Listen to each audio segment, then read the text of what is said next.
ఓం శ్రీకృష్ణ పరబ్రహ్మణే నమః. పోతన తెలుగు భాగవతము ప్రథమ స్కందము 29. యాదవుల కుశలం బడుకుట. శ్లోకము 346. ఇంతలో ద్వారకా నగరం నుంచి వచ్చిన అర్జునుడు అశ్రుపూరిత నేత్రాలతో భరింపరాని దుఃఖంతో దీనుడై అగ్రజుని పాదాలపై వాలాడు. శ్లోకము 347. అల్లకల్లోలమైన మనస్సుతో తల్లడిల్లిపోతున్న చిన్న తమ్ముణ్ణి చూసి ధర్మరాజు ముఖం వెలవెలపోయింది. ఆయన అందరూ వింటుండగా అర్జునునితో ఇలా పలికాడు. శ్లోకము 348. నాయన అర్జున, మన మాతామహుడైన శూరసేనుడు కుశలమే కదా? మన మేనమామ వసుదేవుడు సుఖంగా ఉన్నాడు కదా? మన మేనత్తులు 7 సంతోషంగా ఉన్నారు కదా? వారి కొడుకులందరూ క్షేమమే కదా? అక్రూర కృతవర్మలకు ఆరోగ్యమే కదా? ఉగ్రసేన మహారాజు తిన్నగా తిరుగుతున్నాడా?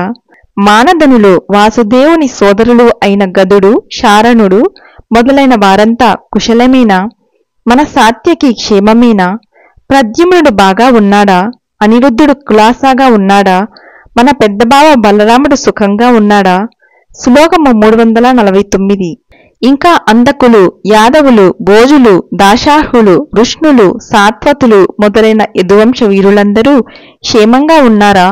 శ్రీకృష్ణుని పుత్రులైన సాంబుడు, సుషేనుడు మొదలైన వారు, అనుచరులైన ఉద్ధవుడు మొదలైన వారు, సహచరులైన నందుడు, సునందుడు మొదలైన వారు సుఖంగానూ ఆనందంగానూ ఉన్నారా అని ఈ విధంగా అందరి క్షేమము అడిగి ఇంకా ఇలా అన్నాడు ధర్మరాజు.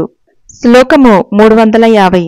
అర్జున, ఏ మహానుభావుని అండదండల వల్ల వైకుంఠంలో నివసించే వారిలాగా ద్వారకలో నివసించే యాదవ వీరులు ఆనంద సహితులై భయరహితులై ఉంటున్నారో, ఏ మహానుభావుడు దేవతలు కొలువు తీర్చే సుధర్మ మంటపంలో తన భక్తులను, బంధువులను, మిత్రులను కూర్చుండబెట్టాడో, ఏ మహానుభావుడు వజ్రాయుధం ధరించి ముక్కోటి దేవతల మధ్య ముత్యాల గద్దెపై కొలువు తీర్చే ఇంద్రుని ప్రాణేశ్వరి అయిన సచీదేవి తన చేతులతో పాదు చేసి అమృతం పోసి పెంచిన పారిజాత వృక్షాన్ని దివి నుంచి భువికి తీసుకొని వచ్చి తన ప్రియురాలైన సత్యభామకు బహూకరించాడో, ఆ మహానుభావుడు వాసుదేవుడు క్షేమమేనా?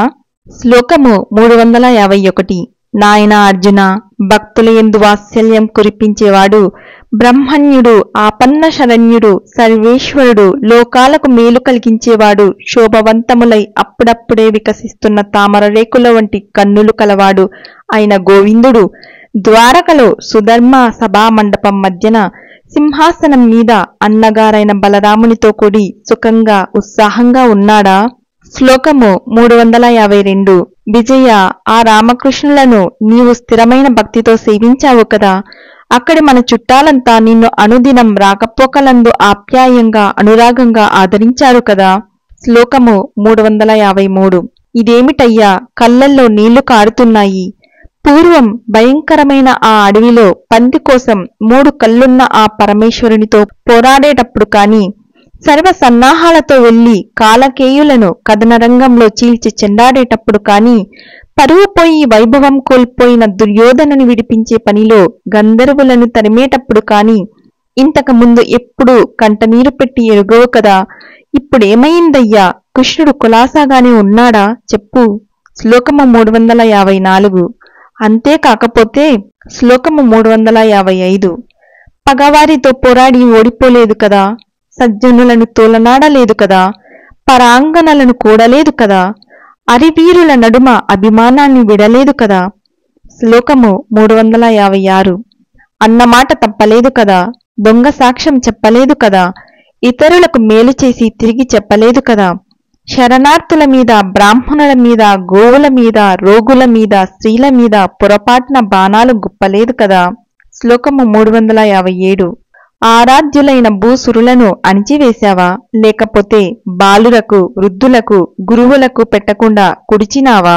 శరణని చేరిన వారిని కాపాడకుండా వదిలిపెట్టావా? పోనీ పరుల ధనాలను లోభం కొద్దీ ముడిచేశావా? తప్పు చేసిన వాడికి కాని నీకెందుకయ్యా ఈ విచారం? శ్లోకము 358. ధర్మజుడు ఇలా ప్రశ్నించగానే అరచేతులతో అశ్రువులు తుడుచుకుంటూ గద్గద కంఠంతో పెన్నితిని పోగొట్టుకున్న పేదవాని మాదిరిగా వేడివేడి నిట్టూర్పులు నిగిడిస్తూ అర్జునుడు అన్నగారితో ఇలా అన్నాడు. హరి ఓం తస్సత్ సర్వం శ్రీకృష్ణార్పణమస్తు.